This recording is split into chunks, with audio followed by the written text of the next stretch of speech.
tax freight train is bearing down on your retirement. To protect yourself, you'll have to harness the power of zero. Hello there, David McKnight. Welcome to the Power of Zero weekly webinar. I'm grateful that you're along for the ride and grateful that you tune in each week.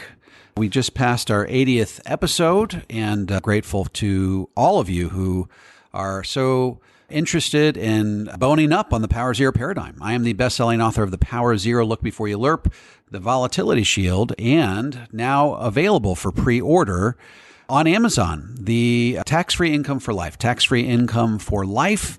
If you would like to pre-order a copy, I would be greatly in your debt. Would love to push this thing to New York Times bestseller status, but we need all of you to buy a copy. Would really appreciate it if you did so. If you're looking for someone to help you navigate the pitfalls that stand between you and the 0% tax bracket, I would encourage you to head over to davidmcknight.com. And if you are an advisor and you need help transitioning your practice to a Power of Zero style practice, head on over to powerofzero.com. Always appreciate a follow on Twitter at McKnight & Co. at McKnight & Co. All right. A couple episodes ago, maybe 15 episodes ago, I talked about what the likelihood that the U.S. would eventually default on their debt. And it was a pretty grim prognostication. The answer was that they would likely default on their debt somewhere down the road. We actually made the case that you're better off defaulting on the debt sooner rather than later. In other words, you're better off defaulting on a lower amount of debt than a higher amount of debt. It's just you sort of had this hard reset sooner rather than later. But I want to talk about the implications of defaulting on the debt. Since we seem to be on a collision course with debt default, I want to talk about what some of the implications are. Now, remember, some of the things that we talk about are sobering, and the reality of our financial situation, especially in light of the recent CARES Act and the stimulus spending. I mean, we are on course for $3.7 trillion of deficit this year. That means that we are on course to spend $3.7 million more than what we brought into the US Treasury. That number is likely to go up because as Jerome Powell has said, that you have to be able to finish the job. We have this abyss that we have to cross. That first stimulus package only built half the bridge across the abyss. We have to build a second half of that bridge, according to Jerome Powell, to be able to cross this abyss and be able to continue on as an economy without suffering irreversible damage. So we may have a fiscal deficit on the federal level at the end of this year that could surpass $5 million. That means we will have increased the national debt by $5 trillion in 1 year. It usually takes us 5 years to pull that off. Now, I'm not commenting on whether this was necessary or whether it was prudent. I'm just discussing the implications of it. And all of the dire predictions we've made in the past have all been accelerated because of this reality. So let's talk about why the federal government would be more inclined to increase revenue, i.e. raise taxes, to avoid defaulting on their debt if they felt like that were a possibility, right? Why is it a more attractive alternative to raise taxes than to default on their debt? Well, you got to talk about what the implications of debt default are. Now, first of all, the U.S. has never defaulted on their debt. And the reason is because the consequences are unthinkably dire. We came close in 2013. Congress threatened to stop raising the debt ceiling, which is one of the ways that you can force a nation into default. They wanted to sort of strong arm President Obama into cutting spending on Obamacare, Medicare, and Medicaid. Okay, but so what is the debt ceiling? The debt ceiling is how much debt Congress allows the federal government to have. If you don't raise the debt ceiling, what happens is the US Treasury Department cannot issue any more Treasury bonds.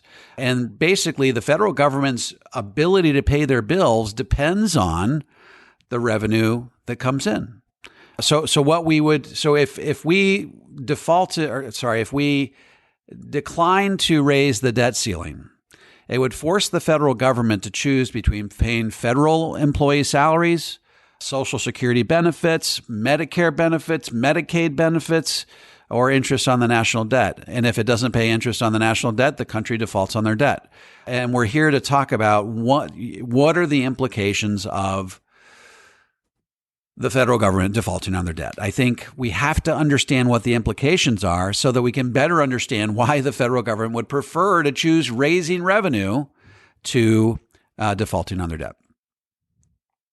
So we know that we just blew past $25 trillion of debt. And that means that the higher your debt, the higher your debt to GDP ratio, conceivably, if we had a GDP that were $100 trillion per year, it wouldn't be such a big deal that we had $25 trillion of debt. But that's not the situation that we're in. We have roughly a 110% debt to GDP ratio, which is actually much higher than that if you include unfunded obligations for Social Security, Medicare, and Medicaid. But what the federal government is telling us is that our debt to GDP ratio is 110%. What are the two alternatives that lead to debt default? Okay, we already talked about one of them, not raising the debt ceiling. Okay, Timothy Geithner once discussed in a letter to Congress. Okay, this tends to happen every time we threaten to not raise the debt ceiling. But in a letter to Congress, he sort of outlined what would happen. He says, first thing that happens is interest rates would rise dramatically. Okay, this means that the cost of doing business goes up for corporations, for mom and pop shops, for state and local government, mortgages, consumer loans. It all goes through the roof.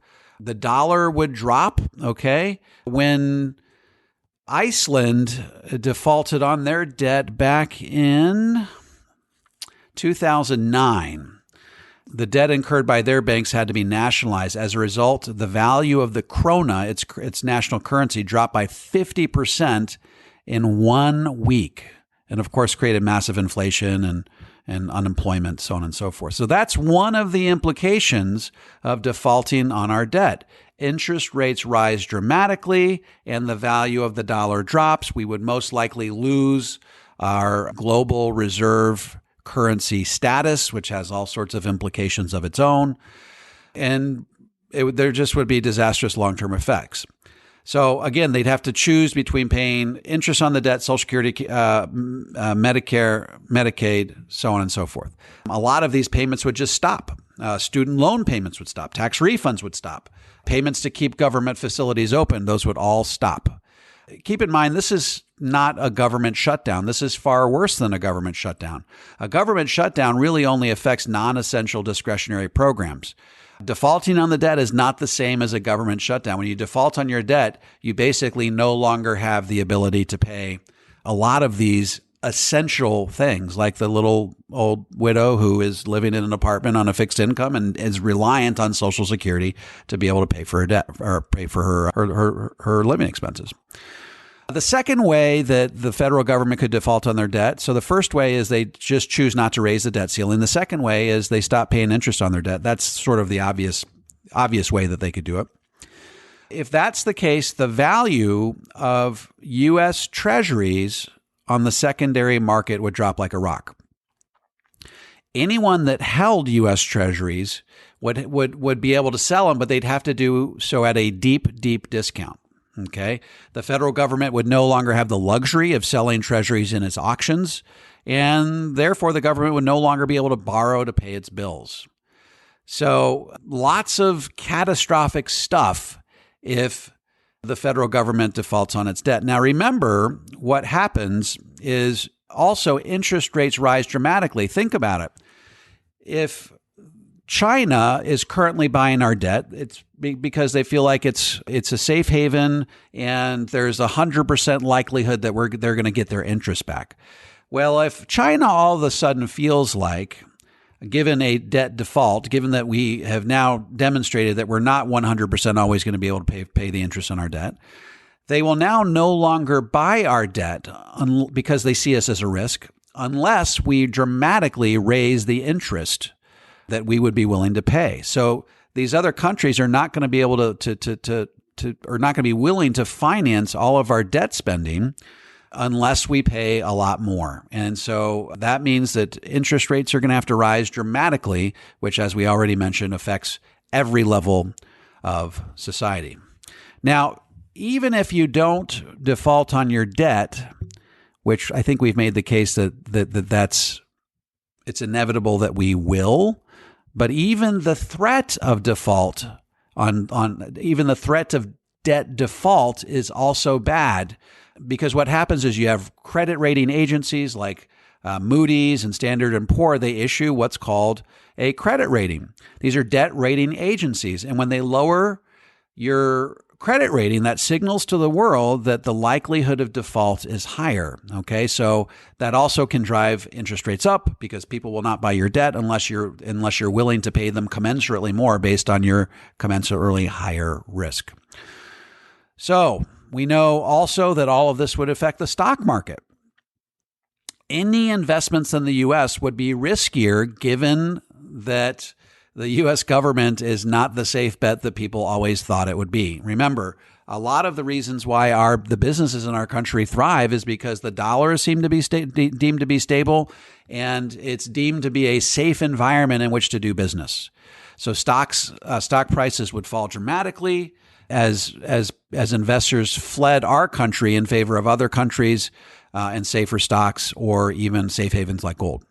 Of course, this would precipitate a global depression in this increasingly global economy, because so many other countries' economies are intertwined with our own economy. So when the U.S. economy goes down, it drags a lot of other economies with it. All right, so what's the prescription here? If there is a way to avoid defaulting on our debt, and I make the case that I think that if we don't, really the first opportunity for debt default probably comes in 2035. And as I've said in past episodes, there's a book that's called, what was it called? I'll come back to you with the name of the book. Prosperity in the Age of Decline is what it's called. They make the case that this day of reckoning happens in 2030. I've seen some other sources that say that we could default on our debt in 2035. But really, I mean, there's some question. There's a lot of variables that go into it, but there's some question as to when that would happen. But what can we do to forestall this? Okay. What can we do to push this further, this default date further out into the future? Well, the surest way is to prevent budget deficits that lead to debt. Okay. In other words, cut spending, increase revenue, some combination of the two, so that you're not driving debt up every year. That is the issue. We know that's the biggest problem politicians have to solve, because you got 10,000 baby boomers leaving the workforce per day, marching onto the rolls of entitlement programs, and that causes the debt to go up automatically. Okay, it goes up automatically. So, in order to forestall this default on our debt, we have to find a way to raise more revenue, decrease spending, some combination of the two. As we move into the future, it is going to become increasingly more difficult to decrease our spending. Why? Because the cost of servicing all this debt is so high. So now you're looking at a situation where the debt starts to crowd out all the other expenses in the budget. And so the only alternative that's left is that you have to raise revenue, because you've painted yourself into a corner with all of the debt, and you can't default on your debt based on everything that we've discussed. So I think what I'm trying to tell you here is that as we accumulate more and more debt, as we march into the future and hit $30 trillion of debt, 35 trillion, 40 trillion and beyond, which we are slated to do just by doing nothing, then the likelihood of taxes going up becomes all the more inescapable, because the cost of paying, the cost of servicing all of the debt that goes to pay for money that we've already spent, we're renting money that we've already spent, the cost becomes such a huge budget item that we have to look to actual revenue raising activities to be able to pay our bills, to be able to pay for the cost of Social Security, Medicare, Medicaid, interest on the debt, and just the basic cost of running the federal government. So these are the implications: plummeting stock market, rising debt, rising interest rates, value of the dollar plummeting, people fleeing the dollar that has historically always been the safe haven to go to gold or to other countries. And really, it would precipitate a global-wide depression. So what does this mean for people who are saving for retirement? It basically means that if tax rates in the future are likely to be dramatically higher than they are today, what can you do today to help insulate yourself? We've been talking about this I've been talking about it personally for 20 years. You've got to put yourself in a position where you have the right amount of dollars accumulated in the right types of buckets. You should have 6 months worth of basic living expenses in your taxable bucket. You should have a balance low enough in your tax-deferred bucket that required minimum distributions are equal to or less than your standard deduction, but also low enough that it doesn't cause Social Security taxation. Everything else should be systematically repositioned to tax-free by way of Roth IRAs, Roth 401ks, Roth conversions, LIRPs, and then being able to take money out of your tax-deferred bucket offset by standard deduction, and that becomes a tax-free stream of income as well. And then if you do all that in the proper way, then your Social Security is also tax-free. We here at Power Zero, we love the 0% tax bracket. Why? Because if you're in the 0% tax bracket and tax rates double, 2 times 0 is still 0. That's the show for today, folks. Thank you for tuning in as always. Feel free to subscribe wherever you listen to podcasts. And again, we would love reviews on any of our books. By the way, if you want to buy any of our books in bulk, you can head on over to powerofzero.com/books. Thanks so much for being with us, folks. We'll talk to you same time next week.